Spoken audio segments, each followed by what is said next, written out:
میں کام سے واپس گھر کی طرف آ رہا تھا کہ راستے میں میرا گزر ایک فروٹ کی دکان کے قریب سے ہوا، تو میں وہاں پر رک گیا۔ سوچا کہ چلو گھر والوں کے لیے تھوڑا فروٹ لے چلتا ہوں۔ تو میں دکاندار کے قریب گیا، جا کر فروٹ کو دیکھا اور دکاندار سے پوچھا کہ بھائی صاحب آم کتنے روپے کلو ہیں؟ تو دکاندار نے جواب دیا کہ آم 200 روپے کلو ہے۔ تو میں نے دکاندار سے کہا کہ ٹھیک ہے، آپ مجھے 4 کلو آم تول دو۔ تو دکاندار نے مجھ سے کہا کہ نہیں بھائی، میں آپ کو آم نہیں دے سکتا۔ میں نے پوچھا کہ کیوں بھائی، وجہ کیا ہے؟ تو دکاندار نے کہا کہ صاحب جی مہربانی کرنا، غصہ نہ کرنا، اگر آپ نے آم خریدنے ہیں تو آپ سامنے والی دکان پر چلے جائیں۔ تو میں نے اس سے کہا کہ بھائی بڑے ہی عجیب بندے ہو، اگر میں نے اس سے ہی فروٹ خریدنا ہوتا تو میں تمہاری دکان پر بھلا کیوں آتا؟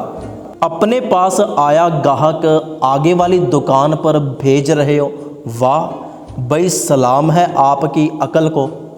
تو وہ دکاندار میرے قریب آیا اور بڑی محبت کے ساتھ اس نے اپنا ہاتھ میرے کاندھے پر رکھا اور محبت بھری آواز سے کہا کہ صاحب جی مہربانی کرو، وہ سامنے والی دکان پر چلے جاؤ اور وہاں سے فروٹ خرید لو۔ مجھے حیرت ہوئی کہ عجیب بیوقوف انسان ہے۔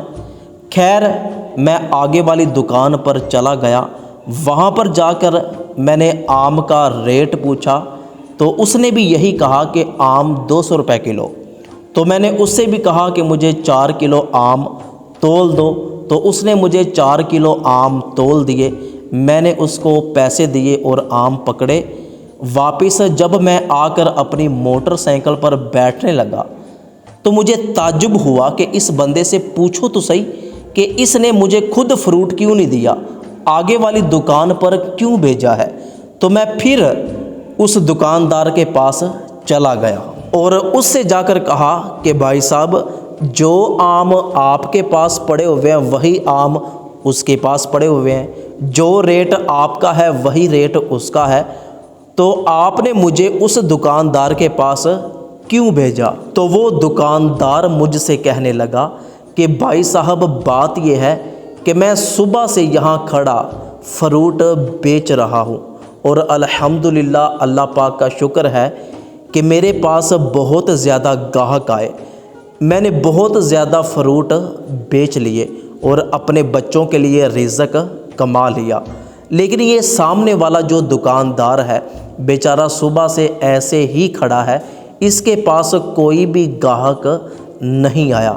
تو میں نے آپ کو اس دکاندار کے پاس اس لیے بھیج دیا تاکہ وہ بھی اپنے بچوں کے لیے رزق کما سکے اور خالی ہاتھ گھر نہ جائے۔ تو اس دکاندار کی یہ بات سن کر میرا ایمان ہی تازہ ہو گیا کہ دنیا میں آج بھی ایسے خوش نصیب لوگ موجود ہیں کہ جو دوسروں کا احساس کیا کرتے ہیں، جن کے اندر انسانیت آج بھی موجود ہے۔ تو میں نے خوشی کے ساتھ اسے گلے لگایا اور وہاں سے چل پڑا۔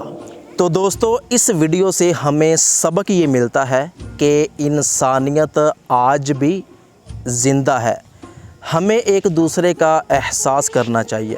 تو اللہ پاک سے دعا ہے کہ اللہ پاک ہمیں ایک دوسرے کا احساس کرنے کی توفیق عطا فرمائے۔